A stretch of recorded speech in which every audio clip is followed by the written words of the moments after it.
Once a magnificent mansion, Ashford House stood on the edge of a small forgotten town. Covered in layers of ivy and moss, the crumbling structure seemed to scream of lost time, the splendour of its past now tainted with rot and neglect. The town too had withered away, leaving behind only ghost stories and whispers about the house that no one dared approach. The Ashford family had once been the pride of the town.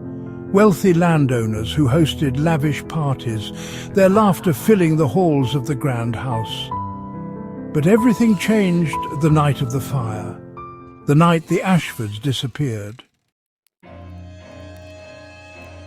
The fire, they said, started in the east wing, an old part of the house that had always been shrouded in mystery. By the time the townspeople had arrived, the flames had consumed much of the mansion. No one knew how it started, but when the fire was extinguished, there was no sign of the family. Only the remains of the house and the faint smell of burning wood lingered. The townsfolk claimed they heard wailing from inside the house that night, but none dared to investigate. The house was abandoned shortly after. Over the years, rumours of strange happenings began to surface. People spoke of eerie lights flickering in the windows late at night, of strange shapes moving behind the broken glass. Some swore they saw figures standing in the windows, staring out into the empty fields. The bravest of souls ventured near the house, but never returned the same, their minds clouded with something unspeakable they had witnessed.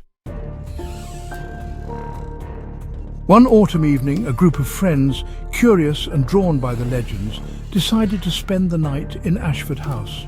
They were young, full of bravado, and thought the stories were nothing more than the town's way of scaring off trespassers. They had heard the whispers, but to them it was all just superstition. They arrived at the house just as the sun dipped below the horizon, casting long shadows across the overgrown yard. The house loomed ahead, dark and silent. The front door hung ajar, its hinges creaking as the wind blew through the broken frame. Without hesitation, they crossed the threshold. The air inside was thick with dust, the smell of rot overpowering. The walls, once painted in vibrant hues, were now peeling and faded, the ceiling sagging with age.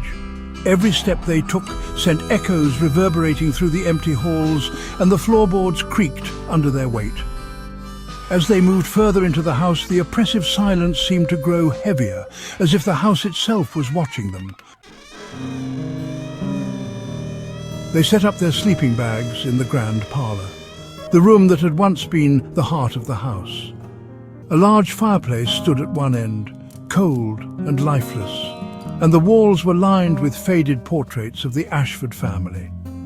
The faces in the portraits seemed to follow them as they moved about the room, but the group laughed it off. It was just the fading light playing tricks on their eyes. The first few hours were uneventful. They told stories, drank and joked, the atmosphere thick with the thrill of being somewhere so forbidden. But as the night deepened, something began to feel off. The temperature dropped, and the shadows in the corners of the room grew darker, as if they were alive, creeping closer to the group. One of the friends, Mark, was the first to notice something strange. He had wandered off to explore the upper floors, the creaking staircase leading him to the darkened halls above.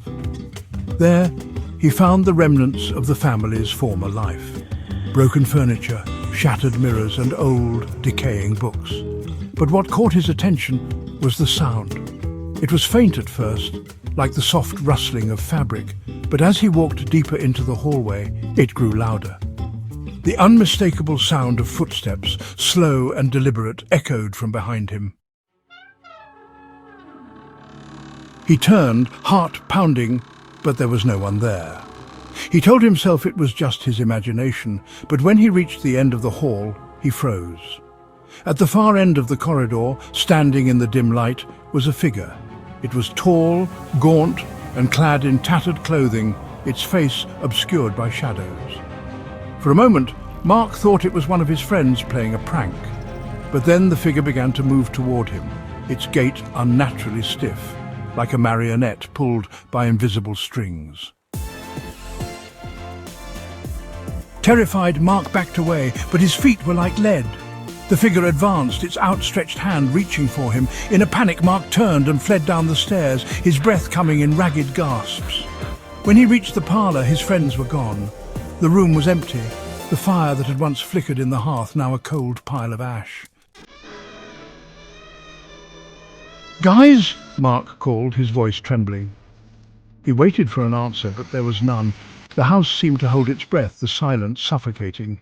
He turned, half expecting to see his friends standing behind him, laughing, but the room was still deserted. A sudden crash echoed from upstairs, followed by a shrill scream. Mark's heart raced as he sprinted toward the staircase, but before he could reach the bottom, the door to the parlour slammed shut with a force that nearly knocked him off his feet. The house was alive, the walls groaning and shifting, as if they were closing in on him.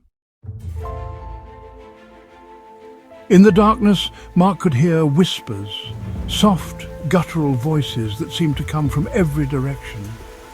The whispers grew louder, more frantic, and then, out of the corner of his eye, he saw them.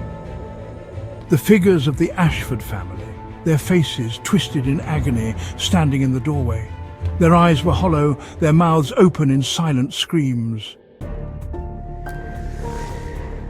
Suddenly the temperature plummeted, and Mark could see his breath in the air. The floor beneath him trembled, and the house seemed to shake with a violent fury. The figures advanced toward him, their steps slow and deliberate, their eyes burning with an unholy hunger. Mark tried to scream, but no sound came from his lips. Then the house fell completely silent. The next morning, the townspeople found Ashford House just as it had been the night before. No signs of life, no traces of the group that had entered the house. The windows were shattered, the door left wide open, but inside there was only dust and silence. And in the attic, the faded portrait of the Ashford family had changed. In the centre of the frame, a new face appeared.